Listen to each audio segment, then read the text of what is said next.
माता स्वरूपम् माता स्वरूपम् देवी स्वरूपम् देवी स्वरूपम् प्रकृति स्वरूपम् प्रकृति स्वरूपम् प्रणम्यम् प्रणम्यम् प्रणम्यम् प्रणम्यम्। बोल माता आदि शक्ति रजनी जगदम्बा माते की। आज यहाँ उपस्थित समस्त अपने शिष्यों भक्तों एवं सूक्ष्म में स्थापित पवित्र आत्माओं तथा प्रेतात्माओं को अपने हृदय में धारण करता हुआ माता आदि शक्ति रजनी जगदम्बा का पूर्ण आशीर्वाद प्राप्त करता हुआ अपना आशीर्वाद समर्पित करता हूँ।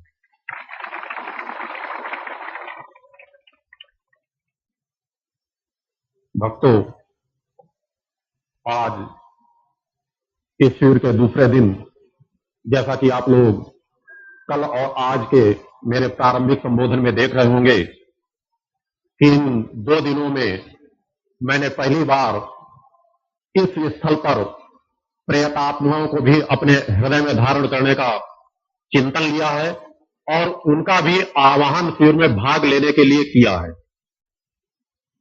जब इस स्थल पर मैं आया था, इन आत्माओं का भी काफी विरोध मुझे झेलना पड़ा था, क्योंकि स्वभावतः मनुष्योचित कर्म करते हुए मुझे अपने चैतन्य स्वरूप को सदैव एक सीमित दायरे में रखना पड़ता है और जो सूक्ष्म शक्तियां थी, जो इस स्थल की रक्षक थी एवं प्रेत योन की और अनेक जो सहायक शक्तियां थी, जब मैं प्रारंभ में यहां आया तो जरूरत से ज्यादा विपरीत परिस्थितियां मेरे सम्मुख ही डाली गई। एक बार तो लगा कि क्या मैं सामान्य अवस्था में अगर इनको इसी तरह चलाता रहूंगा तो इनका तांडव स्वरूप कहीं और बढ़ता न चला जाए, मगर फिर भी अपने सीमाओं में बंधे होने के वजह से सालों तक मुझे उनके विपरीत वारों को झेलना पड़ा। रात्रि में जग जग करके भी इस आश्रम पर जब शिष्य सोते थे, दुर्गा चालीसा का पाठ करते थे, क्योंकि प्रारंभ में शिष्यों ने देखा कि अनेक आत्माएं भ्रमण करती हुई दिखाई देती थी। उनकी रक्षार्थ उन्हें अपने चिंतनों से प्रारंभिक स्थिति पर धीरे धीरे प्रभावित करने के लिए वर्षों गुजारने के बाद समय के साथ वो स्थिति आई कि धीरे धीरे उस योनि को इस स्थल पर मेरी सत्यता का एहसास हुआ और विरोध की जगह वह योनि भी यहां से कुछ प्राप्त करने के लिए, आपके गुरु से कुछ प्राप्त करने के लिए, अपनी मुक्ति के लिए, उस योनि से मुक्ति प्राप्त करने के लिए, मोक्ष प्राप्त करने के लिए, जिस तरह आप यहां बैठे हैं उसी तरह अनेकों आत्माएं भी इस स्थल पर उपस्थित है। अतः जहां आप अपने गुरु के वचनों को सुन रहे हैं, आशीर्वाद प्राप्त कर रहे हैं, वहीं अनेकों दिव्य आत्माएं भी, सूक्ष्म आत्माएं भी उसी प्रकार आप लोगों की भावनाओं से कई गुना अधिक भावनाओं को और समर्पण को लिए हुए एकाग्र चित्त शांत चित्त होकर के बैठ करके यहां की ऊर्जा को हर पल अपने अंदर समाहित करने का सतत प्रयास कर रहे हैं। सूक्ष्म की शक्तियों का एहसास मैंने अनेकों बार यहां के लोगों को कराया है, अनेकों बार मैंने अनुभूतियां दी हैं। कुछ शिष्यों ने हमसे कई बार कहा कि यहां प्रेत आत्माएं तो है ही नहीं, उनको 24 घंटे भी नहीं लगा और उन प्रेतात्माओं की एक न एक झलक उन्हें अवश्य मिली है। आज मैं आप लोगों को, जहां प्रारंभ में मैंने भक्त ज्ञान और आत्मशक्ति का चिंतन दिया और उसे प्राप्त करने के लिए शांति साधना और समर्पण का चिंतन दिया, उसके आगे की कड़ी का ज्ञान कराऊंगा कि शांति साधना और समर्पण आपके अंदर आएगा कैसे, किस प्रकार के विचार बनाएं, क्या करना होगा, किस पथ पर चलना होगा, जिससे आपको शांति प्राप्त हो सके, आपका जीवन साधनामय हो सके, आप साधक कहला सके, आप समर्पण कर सके, उसके लिए आपको अष्टांग योग का सहारा लेना पड़ेगा, जिसका सहारा लेकर के ही कोई भी योगी ऋषि मुनि बन पाया है। उस अष्टांग योग का सहारा लिए बिना कोई भी अपनी उस सुषुम्ना नाड़ी को न तो जागृत कर सकता है, न विशिष्ट अनुभूतियों की प्राप्ति कर सकता है, न किसी भी दिव्य आत्मा से एकाकार कर सकता है। एक मार्ग ही केवल वो है। अपनी सुषुम्ना को पूर्णतया जागृत करने के लिए अष्टांग योग का सहारा लिए बिना कोई भी मानव दिव्य आत्मा बन ही नहीं सकता। और अष्टांग योग में यम, नियम, आसन, प्राणायाम, प्रत्याहार, धारणा, ध्यान और समाधि आती है। जिस तरह मनुष्य के 7 चक्र बताए गए हैं, उसी तरह इन 8 अंगों को, अष्टांग योगों को धारण करने से 7 चक्रों के पार जाकर के अंतिम समाधि अवस्था, जिसमें हम शरीर से पार होते हैं, शरीर का भान भूल चुके होते हैं, उस समाधि की अवस्था की प्राप्ति होती है। प्रारंभिक आपकी अनुभूतियां तो एक क्षणिक अनुभूतियां होती हैं, केवल सुषुम्ना का थिरकन होता है, और कई बार तो क्या अनेकों बार केवल गुरु की ऊर्जा का प्रभाव होता है। और अष्टांग योग कितना कठिन है, मगर क्या कठिन है तो उसे तय न किया जाए। अगर आप तय नहीं करेंगे तो आप इसी भौतिकतावाद के दलदल में सदैव ग्रसित रहेंगे, इसे कभी पार जा ही नहीं सकेंगे, कभी मुक्ति का मार्ग प्राप्त कर ही नहीं सकेंगे।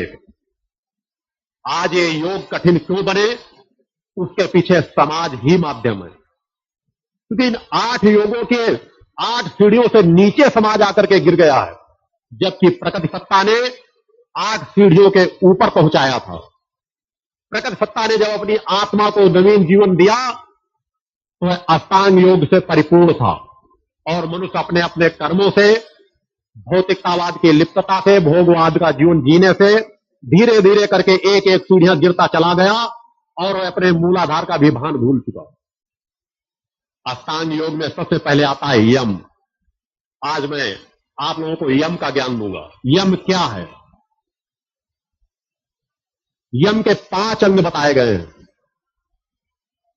पहला अहिंसा, दूसरा सत्य, तीसरा अस्तेय, चौथा ब्रह्मचर्य और 5वां अपरिग्रह। ये 5 अंग हैं। एक सामान्य ऐसा नहीं है कि कोई योगी बन जाता है। आपका गुरु अगर एक कहता है कि मैं किसी भी अवस्था में कहीं भी बैठकर कुछ भी करने में सामर्थ्यवान हूं, तो उसके लिए माध्यम यही रास्ता है। और इन रास्तों को जब आप धीरे धीरे तय करेंगे, तभी आप पूर्णत्व की ओर अग्रसर हो सकेंगे। मैं नहीं कहता कि एक ही योग में अपने पूरे जीवन को गंवा दो, मगर इन सभी का ज्ञान आपको प्रारंभिक होना आवश्यक है, और धीरे धीरे सभी में पकड़ करने की आवश्यकता है, जिससे आपकी पूरी सुषुम्ना अगर पूर्णतया जागृत न हो सके तो उसमें थिरकन बनी रहे, और अगर थिरकन बनी रहती है तो मनुष्य कभी पतन के मार्ग पर नहीं जाता। सबसे पहला जो अहिंसा आता है, उसके बारे में समाज काफी कुछ जानता है, मगर मेरी समझ में काफी कुछ भटका हुआ भी है, क्योंकि समाज लकीर का फकीर बन जाता है। महात्मा गांधी ने जो अहिंसा का जीवन जिया, जिस तरह का चिंतन दिया, एक वही चिंतन का प्रवाह दौड़ता, उसके बीच विवेक को लगाया नहीं गया। यह अलग बात है कि प्रकृति सत्ता हर काल विशेष में किसी एक योग से पूर्णत्व जीवन जीने के लिए किसी को प्रेरणा देती है। कभी किसी काल में जिस योग की प्रमुखता होती है, जिस काल में जिस योग की प्रमुखता होती है, प्रकृति अपने किसी न किसी माध्यम के अंदर वह बीजारोपण कर देती है, और वह उसके प्रवाह को लेकर काफी तीव्रता से आगे बढ़ता है। मगर पूर्णत्व का ज्ञान वही योगी दे सकता है जो अष्टांग योग से परिपूर्ण हो। क्या अहिंसा के पुजारी महात्मा गांधी ही थे? यह निश्चित है, मेरा मानना भी है और मैं स्वीकार करता हूं कि महात्मा गांधी को एक संत का जीवन महात्मा गांधी ने जिया और उन्हें एक संत का दर्जा समाज के द्वारा मिलना ही चाहिए। मगर उन्होंने भी अपने जीवन में अहिंसा को पूर्णत्व से नहीं जिया।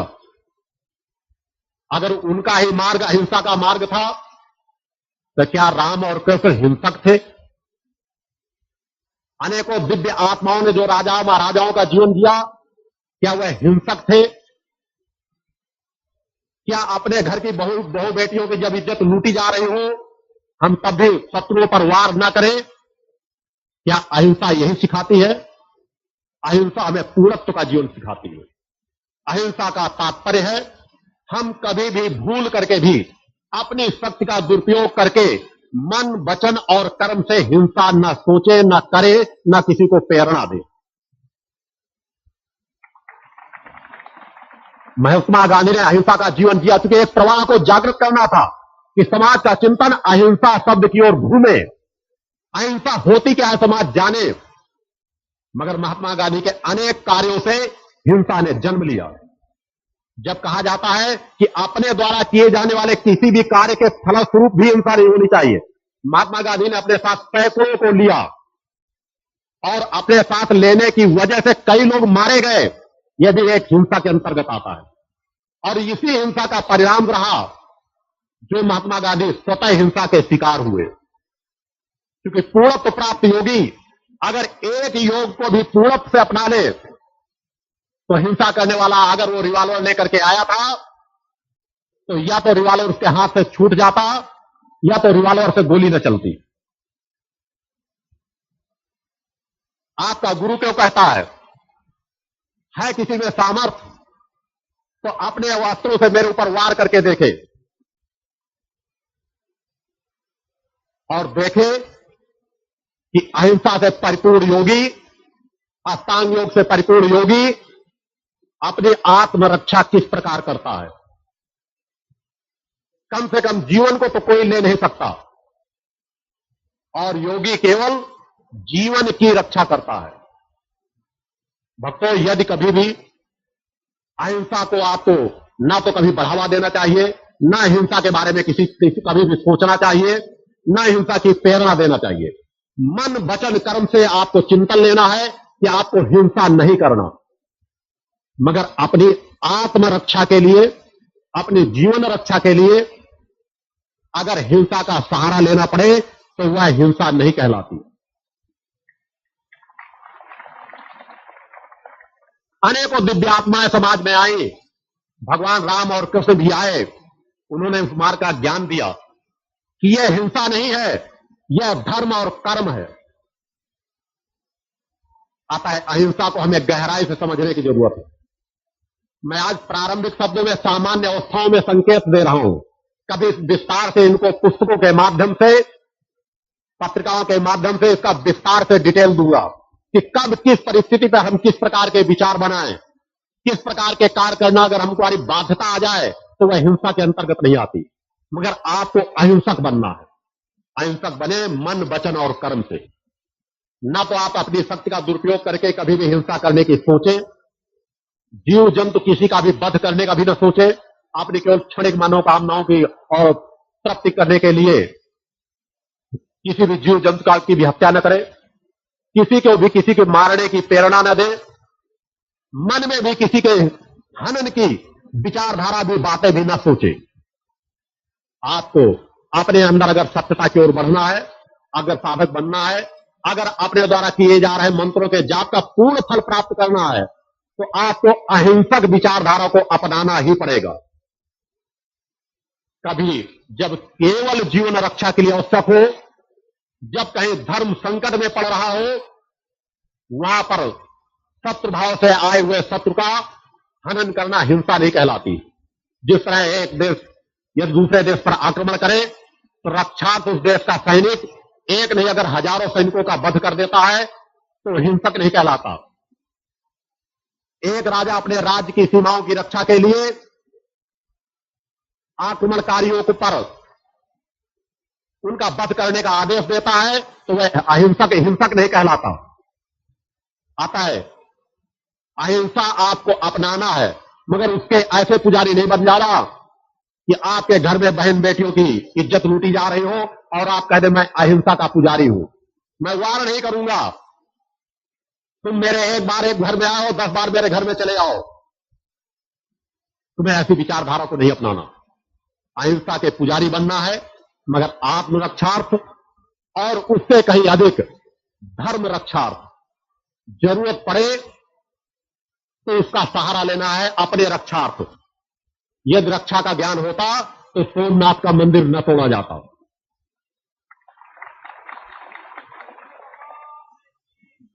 हमारा धर्म हमको सिखाता है, प्रकृति सत्ता हमें मार्ग देती है। प्रकृति सत्ता ने अपने हाथों में अस्त्र शस्त्र क्यों ले रखे? अगर समाज को अहिंसा का वही मार्ग देना था तो फिर अस्त्र शस्त्रों को प्रकृति सत्ता की क्या आवश्यकता थी? आवश्यकता होती है अश्रत्थ के हनन की। अगर वह सभी सीमाओं को लांघ चुका हो, कोई रास्ता न बच रहा हो, धर्म का शोषण होने लगे, आप अपने धर्म की रक्षार्थ अगर आप अपने मन में ऐसी बातें पूछते हैं कि यह गलत हो रहा है, हमें उसको रोकना है, तो हिंसा नहीं कहलाएगी। मगर सत्य के बदौलत, अपने अहम के बदौलत अगर आप किसी की हिंसा करते हैं, किसी के मारने का चिंतन करते हैं, किसी की हत्या का चिंतन करते हैं, तो हिंसा आती है। अतः ऐसे हिंसा से आप लोग बचे। जब हिंसा से बचेंगे, क्योंकि यह मैं जो यम की बात बता रहा हूं, ये जो 5 अंग बता रहा हूं, अगर इन 5 अंग में पूर्णत से अगर कोई इसका पालन कर ले तो उसका मूलाधार चक्र स्वाभाविक जागृत हो जाएगा। क्योंकि 8 अंगों से 7 चक्रों से पार जाने का एक व्यवस्था जुड़ी हुई है, एक साधना जुड़ी हुई है। और अहिंसा के बाद अहिंसा के बारे में विस्तार से मैं पत्रिका दे दूंगा, क्योंकि 50 पेजों में लिख करके भी अहिंसा के बारे में शायद उसका केवल मार्गदर्शन दिया जा सकता है, विस्तार नहीं दिया जा सकता। और उसके बाद आता है सत्य। मैं यम के जो 5 अंग हैं उनके बारे में बता रहा हूं। मनुष्य को जीवन में सत्य का सहारा लेना चाहिए। भौतिक जगत की कोई भी बड़ी से बड़ी क्षति भी होने जा रही हो, तब भी प्रयास ये करें हम सत्य से न डिगे। सत्यवादी हुई राजा हरिश्चंद्र हुए हैं।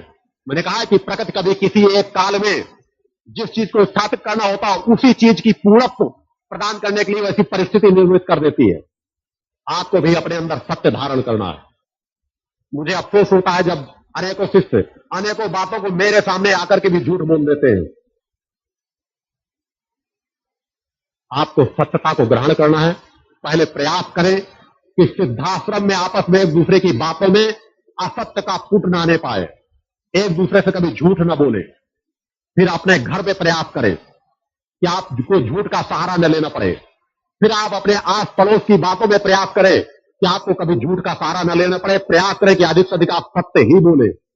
फिर समाज और राष्ट्र के विश्व के चिंतनों के बीच भी किसी बात को आप असत्य का सहारा न ले, किसी भौतिक लाभ के लिए आप असत्य का सहारा न ले, क्योंकि सत्य एक बहुत बड़ी बहुमूल्य पूंजी है। अगर आपके अंदर सत्य स्थापित हो गया, वही मैंने कहा कि सत्य के लिए भी अगर किसी की जीवन रक्षा हो रही हो, उस क्षणों पर असत्य बोलना भी असत्य नहीं कहलाता। मगर अपने लिए, अपने भौतिक सुख के लिए असत्य बोलना महापाप कहलाता है। और आप दिन रात मंत्र जाप करते रहेंगे और दिन में अगर सैकड़ों बार असत्य बोलेंगे तो आप स्वतः कल्पना करें कि आपके फल क्षीण क्यों होते हैं। कारण क्या है कि आप कहते हैं, अनेकों लोग कहते हैं कि मुझे दुर्गा सप्तशती के पाठ करते हैं इतने साल हो गए, गुरु जी ने मंत्र बताया, मैं इतने वर्षों से मंत्र जाप कर रहा हूं, मगर आपकी साधना तपस्या जाती कहां है? क्योंकि सुषुम्ना सत्य आपका पूर्णत्व एक बैलून गुब्बारे की तरह होता है, जिसमें हवा भरी हुई हो। आप कितनी हवा भर के उसको बांध दें, और इन जो मैं अंगों की बात बता रहा हूं, इनमें किसी एक प्रकार की कमी हो गई, एक सुराख कर दिया जाए तो पूरे गुब्बारे की हवा निकल जाती है। उसी तरह आपके अंदर जो आप सुबह बैठकर घंटों ऊर्जा समाहित करते हैं और दिन में इसी तरह की 1-2 घटनाएं कर देते हैं, आपके द्वारा उपार्जित साधना नष्ट हो जाती है। अतः बैलून में सुराख की तरह आप अपनी साधना को नष्ट न करें।